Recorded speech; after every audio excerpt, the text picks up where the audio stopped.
नमस्कार, आप देख रहे हैं N24 न्यूज गुजरात।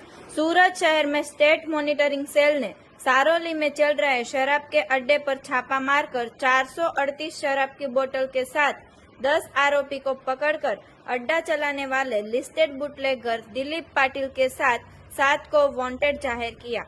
गांधीनगर से एसएमसी ने छापा मारा है। एसएमसी द्वारा सूरत में फिर से छापा मारने में आए। स्टेट मॉनिटरिंग सेल ने शायोना सर्कल पूना सारोली रोड पर रेड हुई।